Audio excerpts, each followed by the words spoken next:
We have to look for the United Arab Emirates. They took a leading role in Libya. They'd like to do that here too. The Emir of Doha, a very interesting figure. The Thani or Thani family, people who believe that they can start a revolution all around them, and the revolution will not destroy them, whereas in reality, it's very likely to destroy them. There's a figure like this in European history. It's a guy called Philippe Égalité. He's a member of the French royal family, at least a branch of it, and he supports the French Revolution, and he gets his head chopped off. That's, I think, the Thani. Anyway, these are the people who are paying. Saudis, UAE, Doha, and so forth. Then we have a logistical apparatus. We have to have bases from which these things can be done. And with Syria, unfortunately, we're dealing with a betrayal, a betrayal of good neighborly relations by the main four countries, by Turkey, by Jordan, by the Iraqi Kurdish entity, and also by Lebanon. So we have four places where a rebellion has been tried some months ago, and each one of them is peripheral. They're all at the edge of Syria. They're not in the middle, they're at the edge. And it simply shows you, when you look at the map, that this is being done from outside the country. So that's the logistics. So we've done the intelligence agencies, the money, the logistics. Now we have to look at some leadership questions. Who are the managers? Who's running this, so to speak? Well, you could say the State Department and the Foreign Office, but you have to have people who really know what they're doing in some detail. And I would say there are two. One is a renegade former foreign minister of Syria, the infamous Khaddam, right? Yeah. Khaddam, of course, has been around here for a million years. When I saw Khaddam again, I said, hasn't he been dead for 20 years yet? But no, he's 80 years old, right? Some people would say he's probably a vampire. I don't know. But he's very, very old. And he now is parading himself in Paris that he's the leader of the democracy movement in Syria. Now, this is somebody who worked for Assad the elder for a long time, had no problems with that. But now, after only 30, 40 years, he's got problems. So this is obviously somebody who has made a deal. He'd like to be like Chalabi or Yunus or somebody like this. In Libya, Abdel Jalil, yeah. Well, Belhaj is a different case, different story, but because you've got to have somebody who's respectable, right? Khaddam is respectable because he was the foreign minister, and he's probably a member of Freemasonic lodges. Yeah, he was vice president. Right, by the look of him. Okay, and then I would also stress somebody that I think he works with, which is Saad Hariri of Lebanon, because I think Lebanon is really the place where the most logistics comes in. Parting logistics. Yeah, some of these other places are not so important. I mean, Jordan was very important at the beginning, but I think right now Lebanon is the most important. So I would say the overall strategic direction is probably Khaddam from Paris, and then close in and logistics, I think it's Saad Hariri. Then you have to ask yourself, what are you dealing with? In other words, what's going on? Where's the shooting, the killing? Where does this come from? I would say the first thing is that you're dealing with death squads. And death squads, this is a concept that comes out of Latin America in the 1970s and the 1980s. It comes out of Argentina. There was something called the Dirty War in Argentina, which was not really a war, it was just a series of murders. But lots and lots of murders, thousands, tens of thousands. Death squads are a technique of the CIA. If you knew a guy called John Negroponte, yeah. Negroponte was famous because when he would come into a country, whatever it was, within 6 months, death squads would show up. And these are groups of veterans, special forces, or criminal elements, or mercenaries who kill people. The difference is that in Latin America, this was politically specific. In other words, the CIA would create a death squad, right? Escuadrones de la Muerte. And they would kill usually communists, trade unionists, leftists, people like this. The difference that you have in Syria is you have death squads, but they are not looking so much for specific targets, although they may do that, but they're mainly interested just in killing. So it's blind terrorism, random killing, a kind of uncontrollable massacre of people. And let me just be specific about what I mean by this. If you read these crazy Western media, they will tell you that Homs is the great center of this rebellion here, the civil war in Syria, right? Well, when we got here with the delegation that I was with, we went right to Homs. We got, at least I did, within 24 hours after coming, we went to Homs. And not only did we go to Homs, we went to Zara. We went to the neighborhood that's supposedly the center of all agitation. And when you get there, what you see is, first of all, empty streets. And then eventually we saw 500 people in a public square, and they were agitating somehow, right? They were having a demonstration of some kind. So we were a little bit frightened, right? Because we thought, you know, these are people who... they're armed or something like this. Yeah, who knows? So we get down we leave our bus and go onto the street, and here are these people. And the number one issue for them is not what you think. It's mazout. Yeah. They're concerned about fuel oil. Yeah. And they're concerned about the fact it's getting cold, and the winter is here, and they need to heat their homes. And there's not enough fuel oil. And they have criticisms of the governor of the province, yes, who we also met, who seemed like a good guy to me, but they say that he doesn't do enough to get the mazout. Now, as soon as you're talking about mazout, there are two things, right? One is that there are already economic sanctions by NATO. There's economic warfare that influences the availability. The other thing is, I've been told that various of these terrorists, of these death squads, they specifically target the trucks that carry fuel oil, mazout, and they try to hijack the trucks and take them to Turkey, yeah, where they can sell it at a better price. And Lebanon also. And Lebanon, wherever it is. So we got to see these people demonstrating. Now, the question then is, what was the political coloration? Well, it's pro-Assad, and they had these portraits of Assad, which were not the well-designed, new, well-printed, good graphic arts that the government might give you. But these were old pictures clipped out of magazines or something. This was a poor man's, yeah, portrait. All right. So, but they're out there with this, showing these portraits. So the amazing thing is, first of all, the big issue is fuel oil. Secondly, it's pro-Assad, not anti-Assad. And then we got to see they had these plastic containers that the fuel oil goes in, and they had about 120 or something of these lined up in a row, and they were just trying to agitate that they wanted to get this solved. We then went to the hospital, quite close by. So we're talking the Zara Hospital last Tuesday.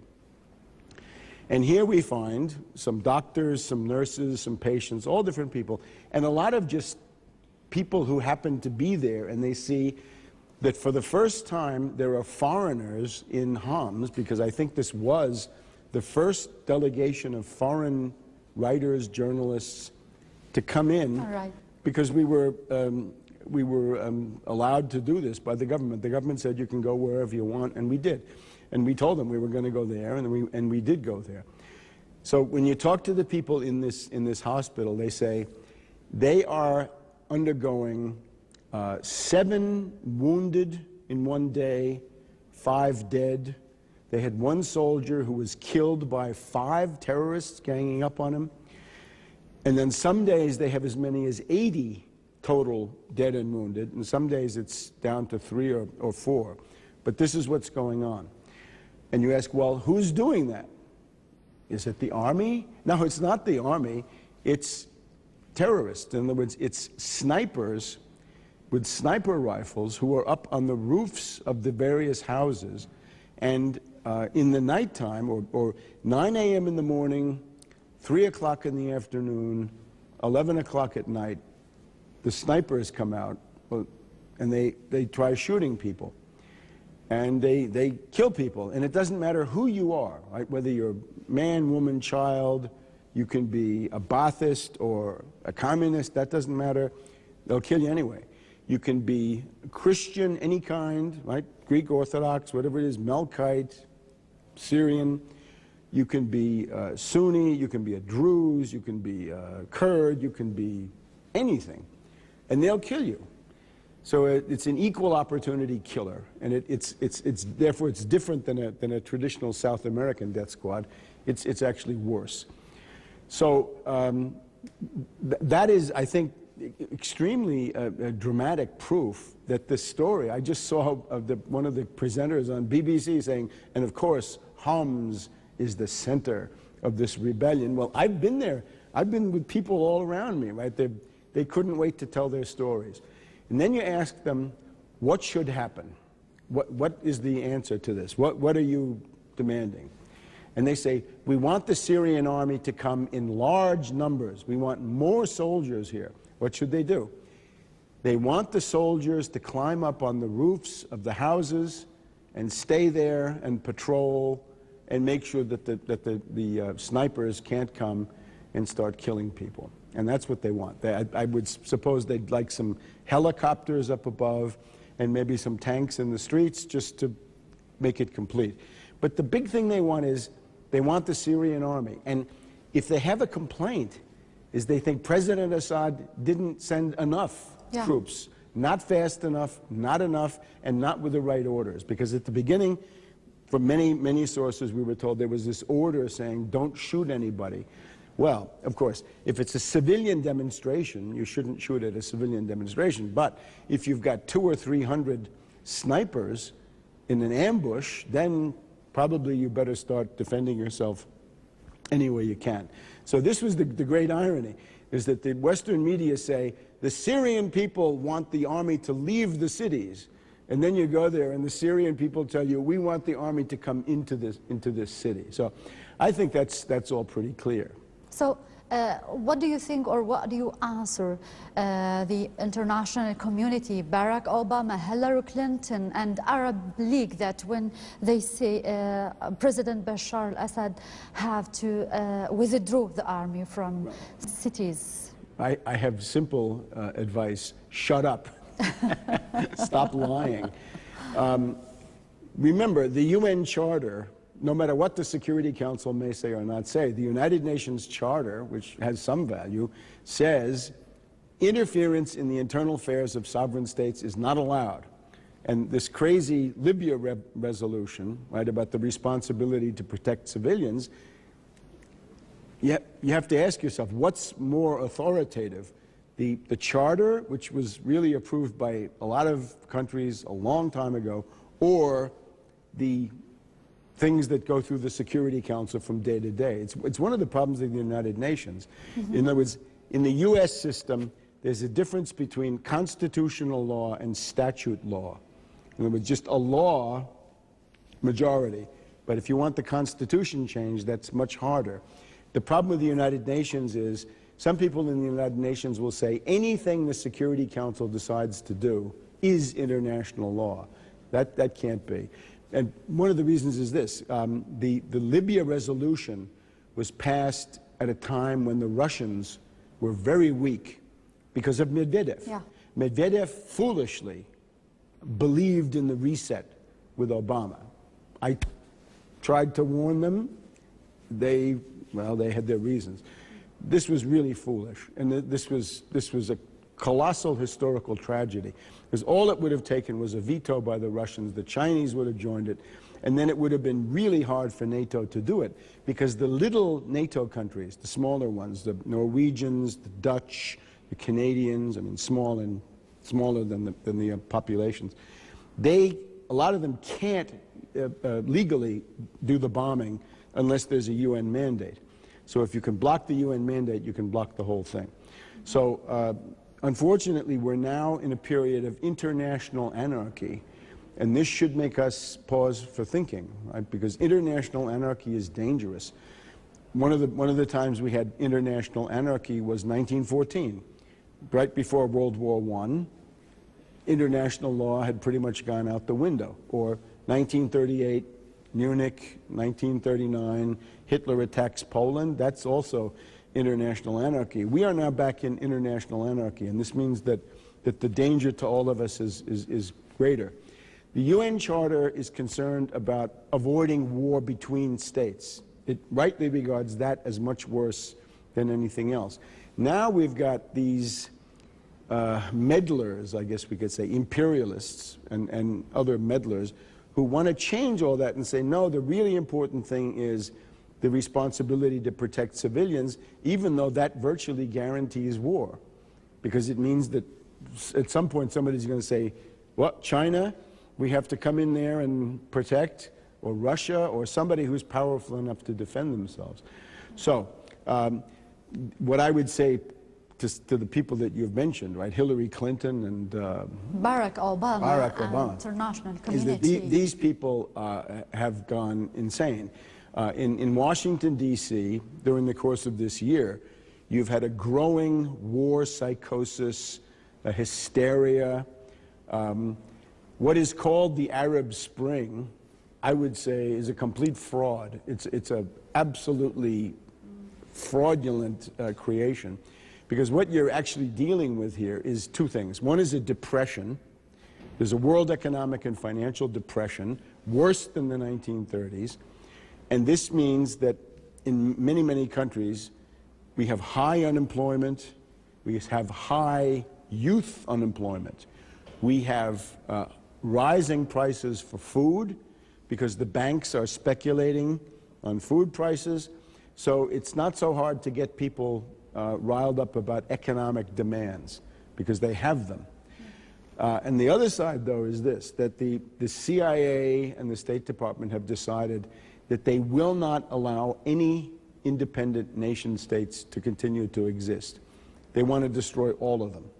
And that's what you have. That is this process. It began about a year ago with the WikiLeaks, the third WikiLeaks document dump.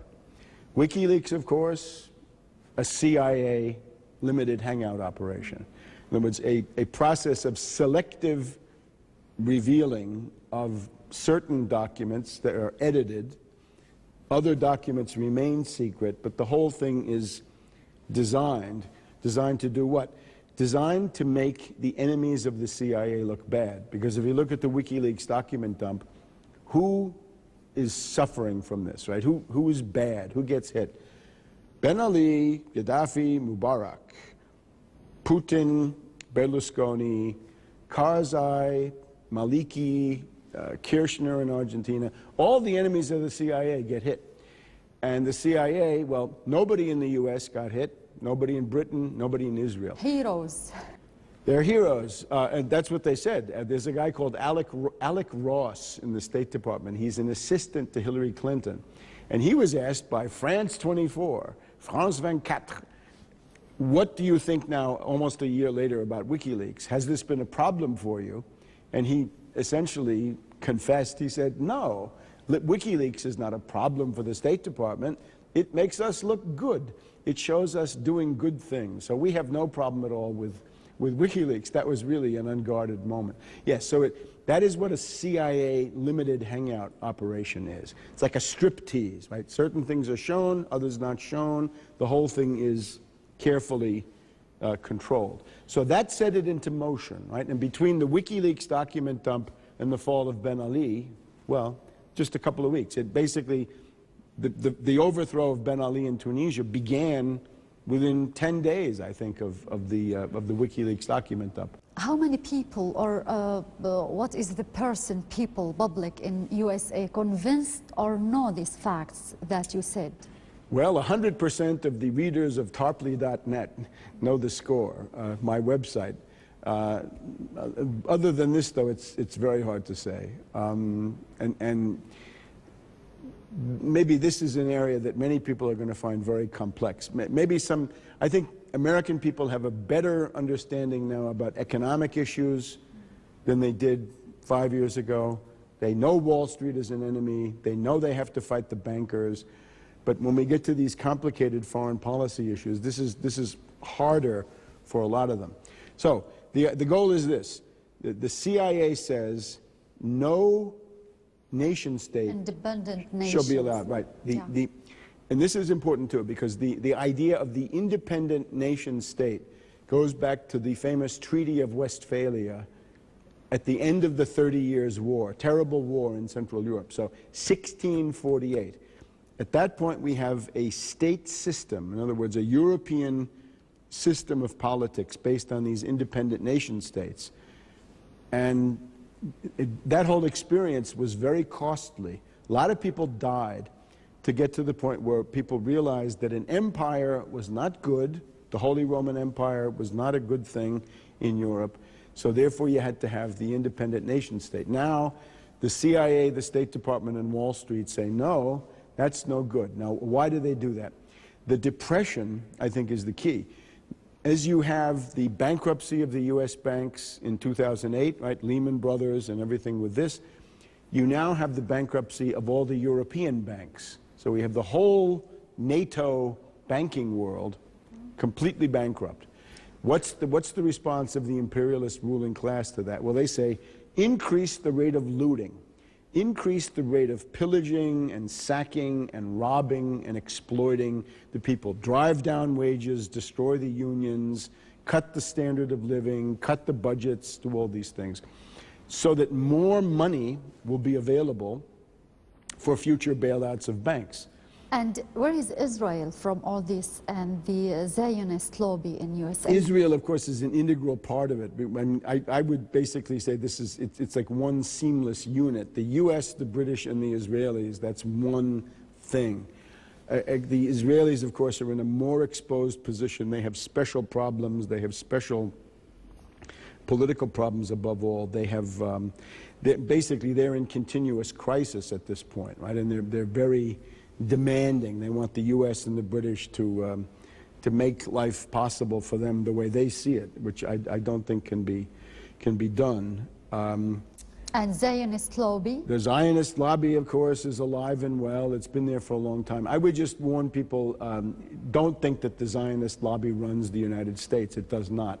The U.S. ruling class did not need to import Zionists in order to be evil. It was already plenty evil in its own right. You see what I mean? And I think, I would just warn people about this. If I'm from the CIA and I want to operate in the Arab world, what should I do? What's my cover? Anti-Israeli, anti-Zionist. It's the easiest thing in the world. And one of the favorite tricks of the CIA is, in the Middle East, they say, if something terrible happens, they say, we didn't do that. That was the Mossad. Yeah. So you have to be extremely careful with some of these things. You have all these former CIA agents who come forward and say, you know, I'm really fed up with the Mossad. Look what they did, this, that, and the other thing. This is now a game of mutual betrayal by two gangs of thieves and murderers. So I think it's just clear that all are bad. But I don't think you need to get to the point of thinking that Israel is the center of the world, because I don't think it is. The Israelis may think this, but I don't share it. And I think when you look at the historical centers, London is the historical center, and then New York has tended to join it. And I think Israel is sort of a branch of that. It's certainly a client state, right? It couldn't exist without massive transfers of U.S. resources. Some people then say, well, then it's gotten so powerful that it runs the U.S. I think that's an exaggeration, and I think the CIA promotes that exaggeration. Okay. Now, Mr. Webster, I wanted to ask you as an American citizen. Hillary Clinton said to the Syrian who has the armed group, don't go to the Syrian Authority, don't throw the army, stay and we will support you. So, I don't know. I want your opinion in this as an American citizen. People, first of all, don't believe that, because she won't, or she may not, right? I remember when Bush the Elder said to the, I guess it was the Shiites of Iraq. In Iraq. Rise up and overthrow Saddam Hussein, and we'll be there in just a minute. And they all got killed. So I would hope, whoever you are, right, listening in, right, I don't care what kind of a person you are, don't believe that stuff. Don't do it. I mean, don't engage in anything based on the promises of Hillary Clinton. She has gone a little bit crazy lately, crazier than before. I have to now go into an area that might seem to be off of politics. 2003. She personally is having some kind of a nervous breakdown because she has gained about 20 to 30 pounds of weight since she became the Secretary of State. And this is a problem for her because we have Michelle Obama, who has this campaign against obesity. Have you seen this? Michelle Obama says Americans are too fat. All right, fine. But she wants to have a campaign about this. And when you read the supermarket tabloids in the US, right, the Star or the Globe, they say that Michelle Obama has been attacking and criticizing Hillary Clinton because of her weight. And she says, how dare you? You're the face of the United States in the world, and look how fat you are, and you're destroying my campaign. And therefore, Hillary is in some kind of a nervous breakdown. Now, obviously, I'm kidding, although this is real. This is a real complex that's going on.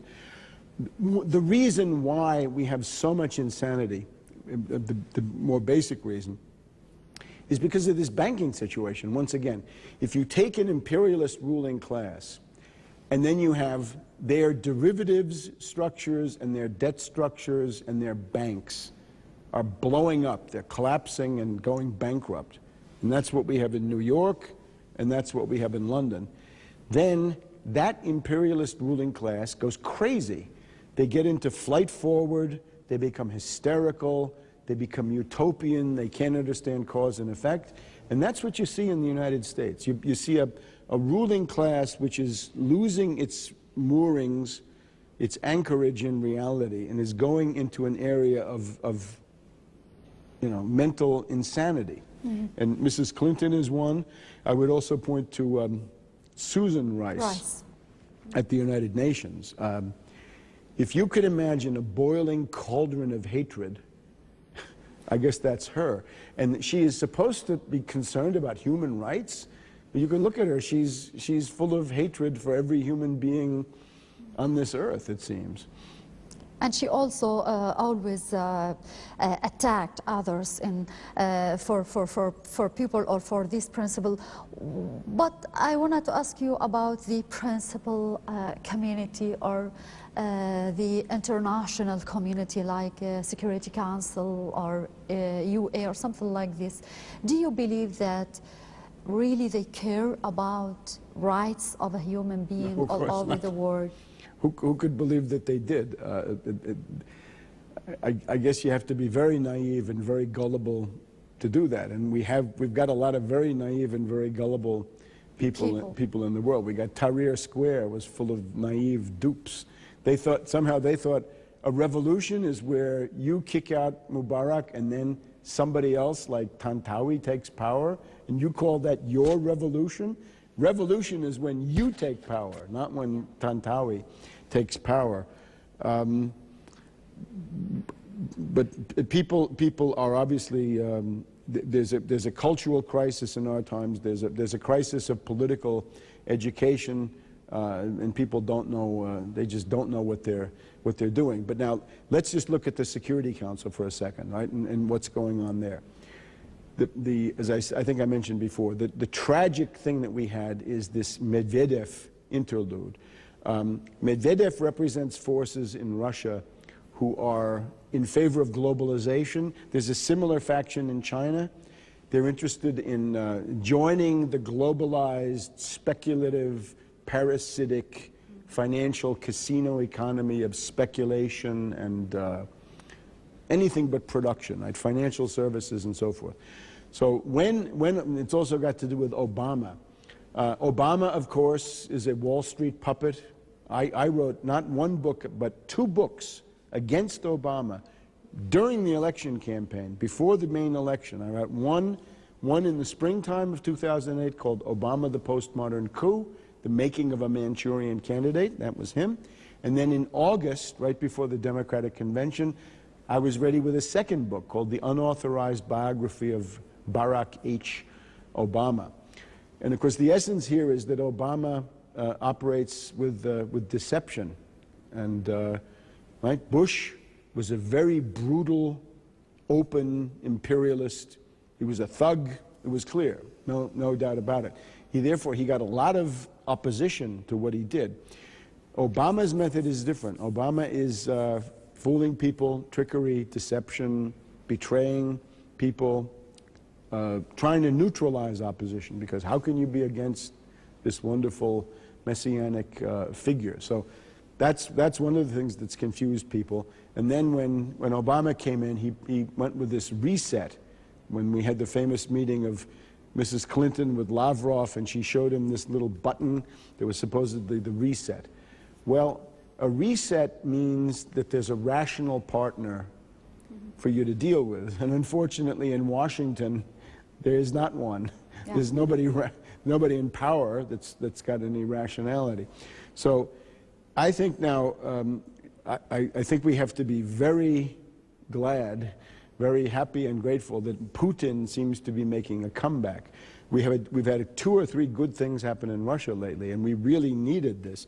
One is, not only was Medvedev put in a position to get out of the presidency, but there's also this other guy, Kudrin, the finance minister, who is very, very bad news. This is neoliberal Chicago economics, shock therapy, International Monetary Fund, oligarchs, and he wanted to be the prime minister.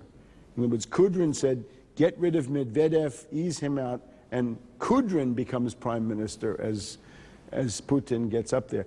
And somehow he's out. And I have to think that Putin finally understood that Kudrin was really a big liability to him.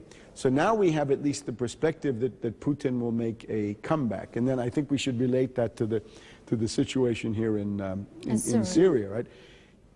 The Anglo-Americans, the U.S. and the British, we've said it several times now, they are collectively insane. They suffer from a war psychosis, they have arrogance, they have delusions of grandeur, unrealistic thinking and all this. They need to be deterred. They need to be contained. They need to be dissuaded. And you can't do this with arguments. It has to be done with some form of power. Now, with the Russians, just in the past week, I think these are some of the more positive aspects of the situation. We have Patriarch Cyril, or Kirill, of the Russian Orthodox Church coming to Syria, meeting with the Mufti of Damascus. And I want to point out that I think the Mufti of Damascus is one of the greatest religious leaders of our time. I mean, a truly exceptional individual. And I've heard him speak, and he knows more about Christianity than most Christians, and I'm sure he knows more about other religions too. But I think an extremely important person, a big asset for your country. So Cyril comes. What does it mean for the Patriarch of Moscow to come to Syria? It's a gesture of solidarity, friendship, support. That's great. And now we have this Tartus story, right? We have the Russian Mediterranean Squadron. We have I guess we can call it an aircraft carrier, through-deck cruiser, Admiral Kuznetsov, significant warship, major surface warship, joined by the guided missile cruiser Moskva, and 4 nuclear submarines, I think an anti-submarine warfare ship, and so forth. And they can now come to Tartus, which I was visiting, very interesting.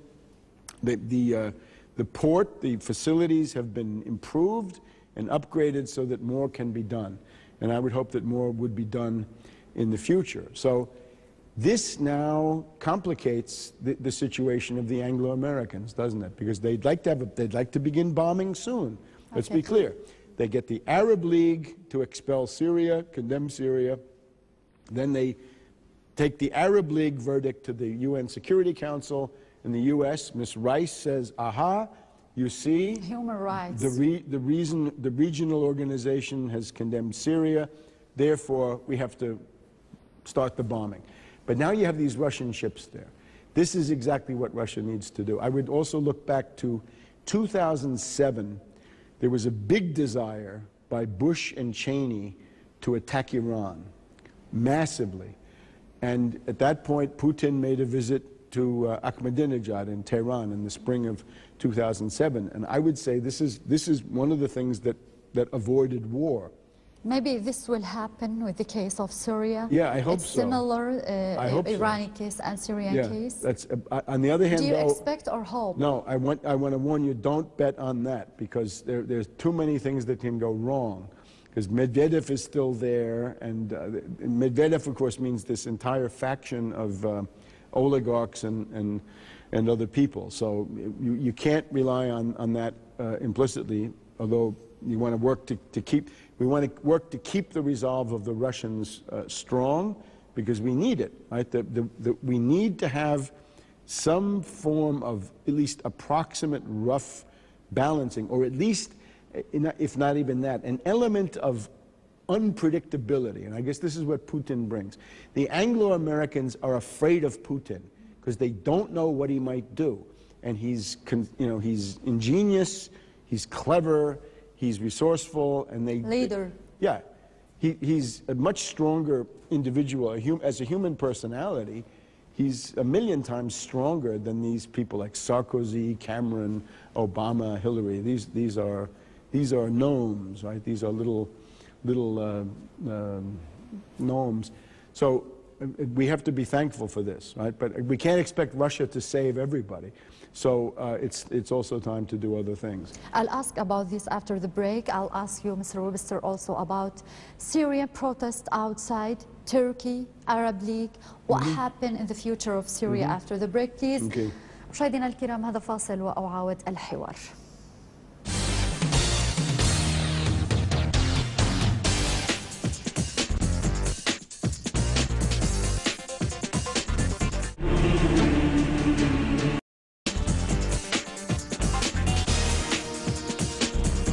أهلا بكم مشاهدينا الكرام في هذا الحوار الذي أجريه مع السيد ويبستر تيربلي، وهو رئيس معهد جروف واشنطن جروف. Mr. Webster, I want now to ask you about the Syrian protests outside. They said we need NATO, and they called Turkey to withdraw or to attack Syria first, and NATO to attack. You said that you don't believe Russia to save everybody, but do you think that this will happen? Do you smell the danger of war? I think it's important to warn Turkey, right, to try to make them think about what they're doing.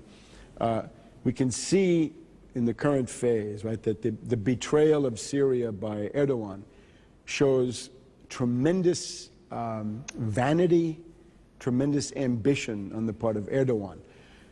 He is, I think, heavily involved with the Muslim Brotherhood. And of course, the Muslim Brotherhood is this creation of British intelligence that's been used from time immemorial to try to attack modernizing Arab states. The goal of the Anglo-Americans, of course, in these things is, when they have allies, what they like to do is play one ally against the other, or an ally against an enemy, and destroy both. This is the principle. It's called buck passing, and it's developed by Zbigniew Brzezinski. Zbigniew Brzezinski always said, if you had a debate between Zbigniew Brzezinski and a neocon, the neocon would say, bomb any country you don't like. And Brzezinski would say, no, don't do that. It's too expensive. It's too complex. What you want to do is get other countries you play one against the other and destroy them both that way. And I think people in Turkey should realize this is what's being planned for them. They are not going to be the satraps or regents of a new empire in the Middle East under U.S. auspices. They're going to be none of that. They're going to be destroyed between Syria, Iran, and other things if they ever get into a war like this. We have to remember Ataturk, right? Ataturk is on my list of the truly great people of the 20th century. And what does he say? He says that Turkey cannot survive as an empire. The Ottoman Empire was a bad thing. It was already untenable by, the early part, 100 years ago. The Ottoman Empire was already pretty much doomed. So Ataturk's message to the Turks was to say, empire is bad for you. Give it up. Don't think it's a benefit. It's a net loss. Get rid of it, and you can have a powerful modern state. This is, by the way, a very important argument. De Gaulle said the same thing to the French. Get out of Algeria. Stop with this. Empire is bad for you. There were people in Russia, I think Solzhenitsyn and Sakharov, who said pretty much the same thing. The Soviet Empire is bad for the Russian people. I try to say the same thing to the Americans. Say, look, empire is bad for you. It means high unemployment, falling standard of living, reactionary politics, barbarism of culture. What's good about this, right? You don't want any of that. Erdogan believes that he knows better than Ataturk. And I would say no. I say Ataturk dead is more powerful than Erdogan alive. And that the lesson that empire is no good is the right lesson. Now, Erdogan thinks he's gonna restart this. Yeah, but he has this ambition, and he has this aim in the Islamic world. But I wanted to ask you about the Muslim brothers.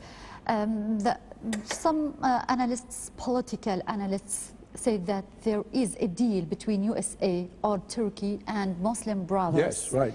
And how you can focus on you can these see this. parties. You can see this in the beginning of the year, in January and February. It was clear that the Muslim Brotherhood was coming out of the woodwork everywhere. Who are they? Well, again, Ikhwan comes from Egypt in the late 1920s. And who created it? British intelligence. It's a British intelligence creation. Why?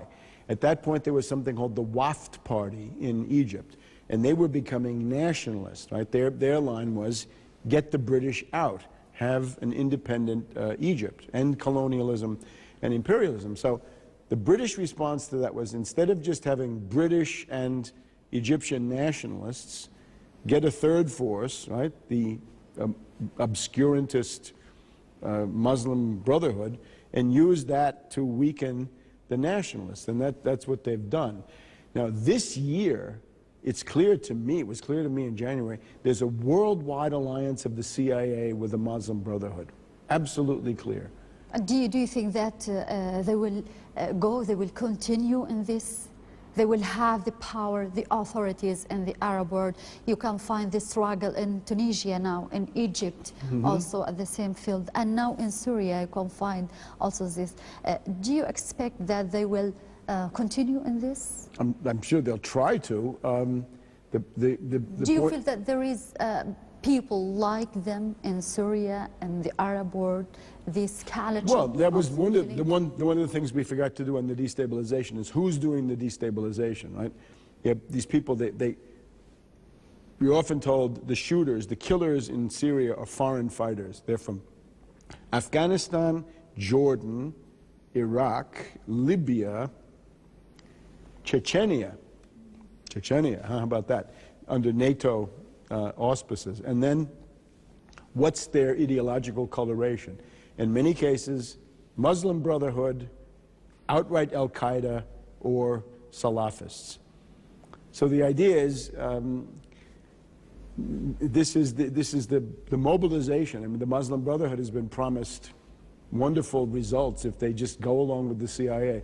It's very interesting. In January and February, there was a whole series of articles in the American newspapers by CIA veterans saying, oh gosh, the Muslim Brotherhood has reformed, they've mellowed, they're turning into good people, we have to work with them. So this was obviously a very, very clear sign. So yes, I think they will try. The other thing, of course, about the Muslim Brotherhood is it's Saudi Arabian money that runs this. I mean, that's the origin of this, right? That's the centerpiece of the Muslim Brotherhood networks is Saudi Arabia. And as one distinguished theologian told me here, the theology and the ideology of the Saudi Arabians stinks of oil. Yeah, so do you say, or do you expect that more fighters from Al-Qaeda maybe have facilities from those countries, from this money to enter Syria again? I mean, I don't know any specific details. operate at that level of analysis, but I think that makes a lot of sense. Okay, I wanted to ask you about Syrian people. You go through Damascus Street, you are in Old Town also. Do you find that they are believe in President Bashar al-Assad reforms? I don't know. The nature of the reforms, I guess, for me is not exactly that clear, but the idea that there will be some elections, that there'll be some kind of a constitutional reform, I think that's widely recognized and widely accepted. And I talked to a couple of people, an upper middle class woman in Homs and a young guy out here in the street whose main ambition in life was to have a Mercedes-Benz. And some of you find people who don't like Assad, but the main thing you find is that there's very strong support, absolutely. 70 to 75% pro-Assad would be my estimate, and that's more than a majority. That's a two-thirds. That's more than a two-thirds majority. That's a veto-proof, filibuster-proof majority. So that's quite impressive. Because Hillary Clinton and also Sheikh Hamad and Jordanian king say that President al-Assad lost the legitimacy and he has to go. This is so outrageous and so crude and primitive, and who appointed them, the judges of this, right? Normally, if you're talking about democracy, you wait for an election or something, right? But now we have these pronouncements flying, right? We could abuse Hillary Clinton here for the remaining minutes, but it's probably not worth it, right? She's probably headed for the historical sunset, right? She's headed for the dustbin of history. Why don't we just let her go there? Okay. Now, I wanted to ask you also more about Syrian citizens. You said during this talk show that people are suffering from economic sanctions, right, especially for mazot now in Homs. Do you expect more suffering in the future if the sanctions increased in the future? Yeah, of course, and the whole U.S.-British push is to increase economic warfare. And there is isolation to Syria, political and economic? Well, that depends on, foreign policy and diplomacy and things like this. I would urge everybody, don't ever say, we don't need friends. You always need friends. Everybody needs friends. And when you're facing this rather large NATO bloc, with all the aggressive, militaristic, imperialistic forces in there, you better get every friend you can get. You better get the Russians, you better get the Chinese, you better look for other friends. I think this is one of Gaddafi's problems, was that he had some, what he thought were alliances, but when it came to it, he really didn't. Because an alliance has to be based on a community of interests, right, that are shared. So yes, it's a grave danger. Okay, depending on millions, Syrian millions on the squares, on Syrian squares, supporting the squares, yeah, in the streets, Syrian in the streets. Mm-hmm. Okay. They said thanks to Russia, thanks to China, and supporting the reforms leading by President Bashar al-Assad. Beside the friends that you talk, do you think all these components are strong enough to make Syria more stronger in the future, to can find or struggle more strongly in the future? Well, one of the things you have to do is think about the method of politics. I think we're in a position now where politics has to be very open, very blunt. In many countries, there's a tradition that politics is mainly done behind closed doors, that the workings of power are best kept confidential. I think we're not in such a situation now. Everything out in front, right? Get all the intelligence out, and make it all very clear. I would also, let me just say a word to people. If people say they don't like Assad, let me give them some advice. The real choice now, whatever people may think, is Assad or chaos. And I think that's a very easy choice. You should pick Assad. The great need in the world right now is stability, because we're in a situation of tremendous economic crisis and tremendous political crisis. This is not the time to think that you can reimagine a country or a system. This is the time to be in a very defensive, prudent, careful position, right? To be extremely wary of changes or being stampeded or things like this. Now, if you look at the method used by the US and the British, they always want people to be obsessed with one person, right? The whole thing in Egypt was Mubarak, get out. We had Samantha Power from the National Security Council, one of the people who actually runs the foreign policy. Samantha Power and Michael McFaul from the NSC were calling Tantawi, telling him, get Mubarak out. Now, what you see, though, is if you just make it a question of the personality, you're sure to be defeated sooner or later, right? The Egyptians have probably realized right now that they've defeated themselves with this obsession with one person. If you're concerned about the future of your country, I would urge people, think about economic program in the sense of there's a world depression. One of the first things you have to do is to protect your country against the depression outside of it.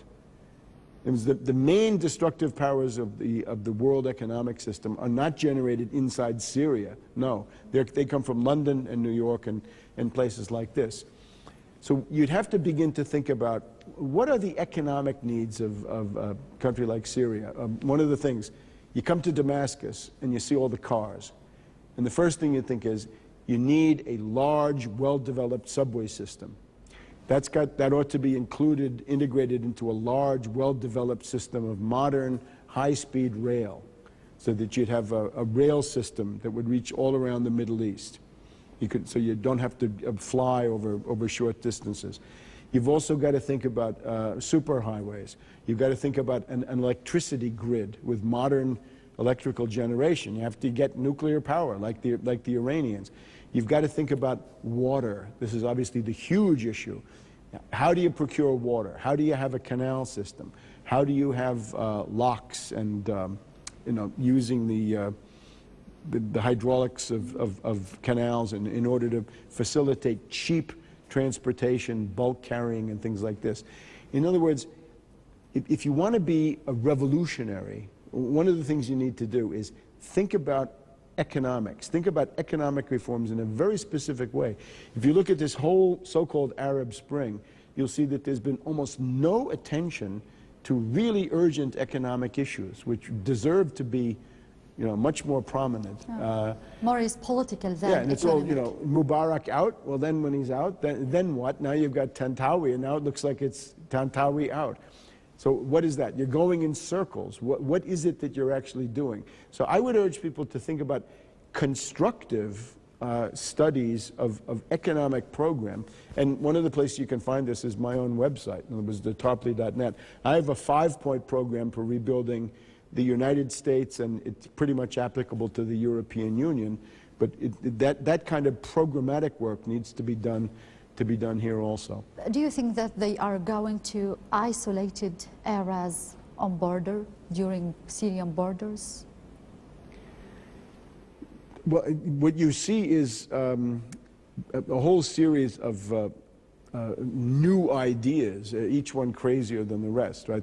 One of the plans was to carve out an enclave and make that into a safe haven for what are called deserters. I don't think those are deserters at all. I think those are terrorists that have been brought in from this sort of patsy market that stretches across quite a number of countries that's been here for a long time. If you had an enclave that was outside of Syrian law, that would become an Al-Qaeda haven.